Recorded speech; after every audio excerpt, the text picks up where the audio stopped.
आ गया दाहिना अलिंद, दाहिना अलिंद के बाद दाहिना निलय। अब जरा रुकिए, ये वाली जो धमनी है ये तो हृदय से जा रही है इसलिए धमनी होगी, और यह धमनी कहाँ जा रही है? फेफड़ा में, अतः इसे क्या कहेंगे? फुसफुस धमनी।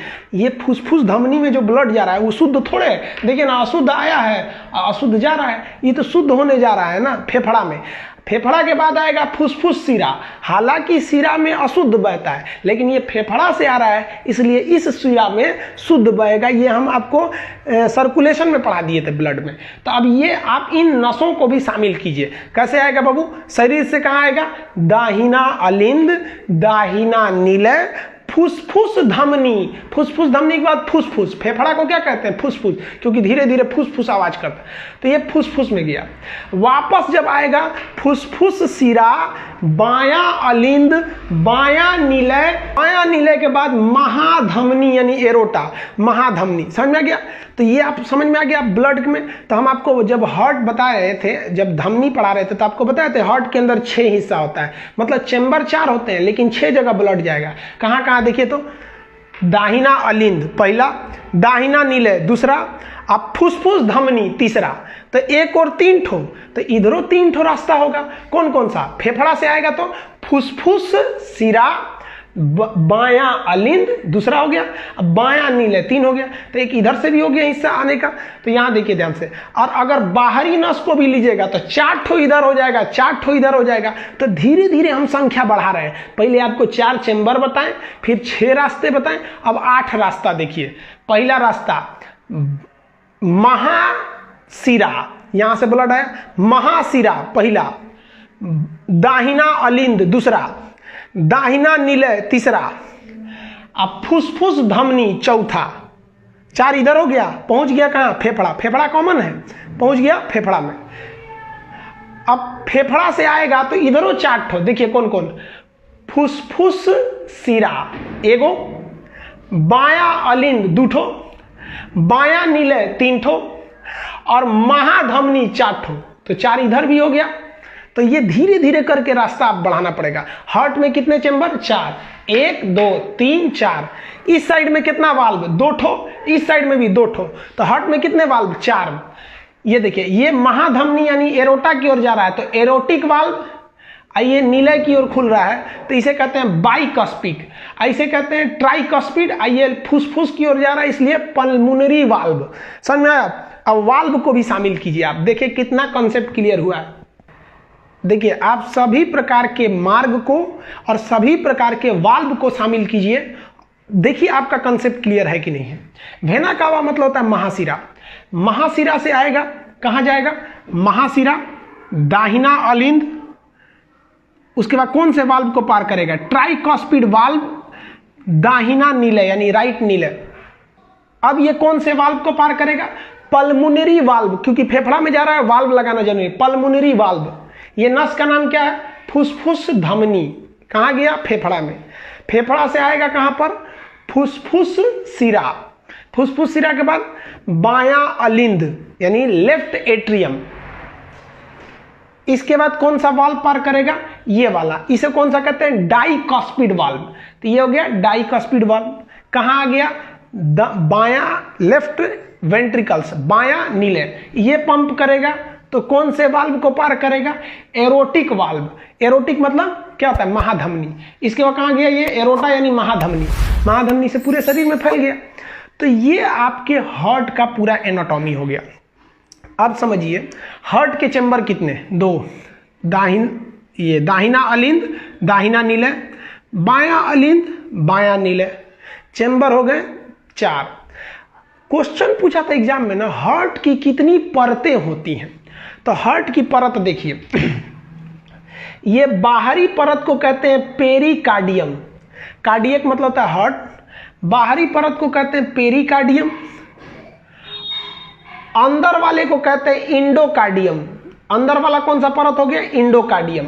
तो आंतरिक परत इंडोकार्डियम, बाहरी परत पेरिकार्डियम।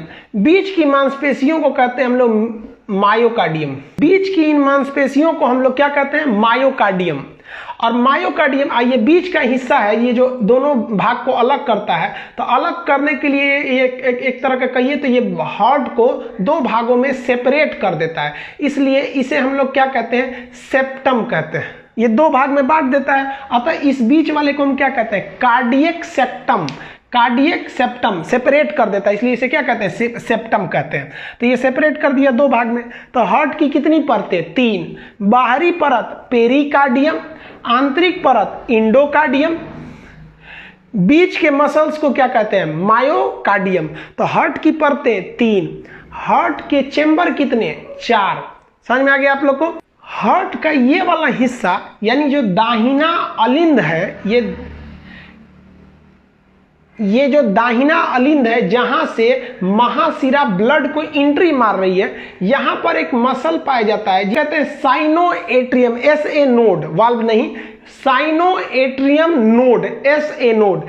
ये इलेक्ट्रिक करंट जनरेट करता है, और यही इलेक्ट्रिक करंट जनरेट करता है जिससे कि हार्ट क्या करता है, एक तरह से पंप करता है। तो हार्ट को पंप करने के लिए जो इलेक्ट्रिक करंट जनरेट होती है, कहां से होती है, साइनोएट्रियम नोड यानी SA नोड से होती है। जब कभी यह SA नोड खराब हो जाता है, काम नहीं करता है, तो यही इस SA नोड की जगह पे एक करंट जनरेट करने वाला आर्टिफिशियल मशीन लगाया जाता है, जिसे हम पेसमेकर कहते हैं, पेसमेकर। तो क्वेश्चन पूछेगा पेसमेकर कहां लगाया जाता है, तो ये दाहिना ऊपर का हिस्सा है तो अलिंद, दाहिना अलिंद यानी राइट एट्रियम पे लगाया जाता है पेसमेकर मशीन ऑपरेशन करके। हार्ट के ऑपरेशन को हम बाईपास सर्जरी कहते हैं, बाईपास सर्जरी। और एक टेस्ट होता है हार्ट के लिए, 2 टेस्ट याद रखिएगा, ट्रेड माइल टेस्ट और एक ECG भी बता देंगे आगे। तो ट्रेड माइल टेस्ट होता है, समझ में आया।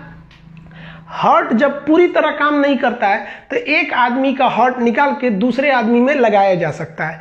इस घटना को सबसे पहले क्रिश्चियन बर्नार्ड ने किया था। पहला हार्ट ट्रांसप्लांट करने का काम किसने किया, डॉक्टर क्रिश्चियन बर्नार्ड ने किया था। तो ये पेसमेकर समझ में आ गया। अब जरा ध्यान दीजिए, जैसे निलय क्या करता है, हार्ट को इसे पंप करता है। हार्ट को जब पंप करता है यहाँ पे, तो ये वाला फाटक ऐसे खुलता है। जैसे ये वाला फाटक खुलेगा, हड़हड़ा के ब्लड ऊपर जाएगा, तो ये फाटक खुलते समय एक आवाज आएगी, और जैसे ये फाटक बंद होगा तो उसमें भी एक आवाज आएगी। तो ये देखिए, ऐसे बंद होते समय, खुलते समय ये एक आवाज आती है। इस आवाज को हम कहते हैं लब डब। खुलता है, बंद होता है, तो उसे हम क्या कहते हैं, लब डब। लब डब आला लगाकर डॉक्टर क्या चेक करता है, लब डब की आवाज चेक करता है, ये लब डब की आवाज आ रही है या नहीं आ रही है। दिल जो होता है 1 मिनट में 72 बार धड़कता है। नॉर्मली ये दिल के धड़कने की रेट है 72 बार। अब समझिए, एक क्वेश्चन आया था कि वह कौन सा ऐसा हार्ट का पार्ट है जो ब्लड फेफड़ा में फेंकता है। तो देखिए, राइट वाला जो पार्ट है, राइट वाला, जैसे ये ब्लड आया ये तो फेफड़ा में फेंक दिया, तो राइट पार्ट ब्लड को कहाँ पंप करता है, फेफड़ा में। और लेफ्ट पार्ट जो है ये ब्लड को कहाँ पंप करता है, एरोटा यानी महाधमनी द्वारा पूरे शरीर में। चूंकि यह पूरे शरीर में पंप कर रहा है, इसलिए इसको ज्यादा शक्ति की जरूरत है। और ये फेफड़ा को पंप कर रहा है, फेफड़ा तो यही रहता है, इसको कम शक्ति की जरूरत है। ज्यादा शक्ति की जरूरत किसको है, लेफ्ट वेंट्रिकल्स यानी बायां नीले को। इसलिए बायां नीले की मांसपेशियां बहुत मोटी होती है। बायां नीले की मांसपेशी कैसी हो जाती है, वो मोटी हो जाती है। तो बायां साइड क्या होता है, बॉडी पंपिंग, बॉडी में पंप करने का काम। और राइट साइड क्या करता है, लंग्स पंप करता है, वो केवल फेफड़े में भेजने का काम करता है। समझ में आया आप लोग को। अगर आप बनावट के हिसाब से देखिएगा ना, तो हार्ट का निचला भाग नोकीला है और ऊपरी भाग सपाट है। तो बराबर जो सपाट हिस्सा होता है ना, उसे हम कहते हैं बेस यानी आधार। तो हार्ट का जो ऊपर का भाग है ना, उसको हम बेस कहते हैं। और एपिक्स, नोकीले भाग को हम क्या कहते हैं, एपिक्स। तो इसको हम लोग क्या कहते हैं, एपिक्स। जनरली क्या होता है, कोई पहाड़ जो होता है ऐसे होता है, उसका एपिक्स ऊपर और बेस नीचे। लेकिन हार्ट में उल्टा है, इसका नोकीला भाग नीचे, तो निचला को क्या कहते हैं, एपिक्स, और ऊपर वाले को क्या कहते हैं हम लोग, बेस कहते हैं। हार्ट का ऊपर वाला भाग हो गया बेस हो गया। समझ में आया। अब जरा ध्यान से देखिएगा, हमारे शरीर में लगभग 5 लीटर ब्लड होता है, 5 से 5.5 लीटर के बीच में, एवरेज मानिए 5 लीटर ब्लड होता है। अब आप जरा बताइए, 5 लीटर का गैलन देखें, इतना बड़ा होता है, और हम लोग का ब्लड, हम लोग का ससुरा जो हार्ट होता है वो कप के बराबर है, इतना छोटा। तो आपके मन में एक सवाल नहीं आता है, सोचो इतनी चूंकि बोतलवा में 300 ग्राम का होता ही है हार्ट, 300 ग्राम में सोचा 5000 ग्राम यानी 5000 ml यानी 5 लीटर कैसे अट गया? तो रॉन्ग नंबर है, मतलब कोनो फिरकी ले रहा है, नहीं फिरकी नहीं ले रहा है। समझिए ध्यान से कैसे होता है, एकदम बारीकी से समझिएगा। 1 मिनट में हार्ट जो धड़कता है वो 72 बार धड़कता है। कितनी बार? 72 बार। और जब एक बार हृदय धड़कता है ना तो केवल 70 ml ब्लड को पंप करता है। यानी एक बार में, यानी एक बार जब हार्ट पंप हुआ तो कितना ml ब्लड पंप किया? 70 ml ब्लड पंप किया। 1 मिनट में कितनी बार धड़कता है? 72 बार। यानी 1 मिनट में कितना ब्लड पंप कर दिया होगा? एक बार पंप करेगा तो 70 ml, तो 1 मिनट में 72 बार पंप करेगा, तो यहां से गुणा कर दीजिए, ये क्या हो जाएगा? आप निकालिए इसको, आप देखेंगे तो ये कितना आएगा? लगभग 5 लीटर आएगा। यानी पूरे शरीर के ब्लड को पंप होने में कितना टाइम लगता है? 1 मिनट लगता है, 72 बार लगता है। इसीलिए डॉक्टर जो होता है ना, आपकी धड़कनों को देखता है कि ठीक स्पीड से धड़क रहा है कि नहीं, वरना ब्लड को ऑक्सीजनेट होने में टाइम लग जाएगा। ऐसा मत सोचिएगा कि एक ही बार ब्लड आता है, एक ही बार फेंकाता है। सोच रहा 5 लीटर ब्लड आएगा तो धड़ धड़ धड़ धड़ आएगा, इसी हार्ट इतना फूल जाएगा। अगर फचाक से मारेगा तो आदमी ऐसे ऐसे हो जाएगा। इसमें 5 लीटर समझते हैं कितना ज्यादा होता है? तो ये थोड़ा थोड़ा पंप करता है, थोड़ा थोड़ा। समझ में आया आप लोग को? तो इतना आप लोग समझ गए होंगे। इसका आप स्क्रीनशॉट लेना चाहते हैं ले लीजिएगा।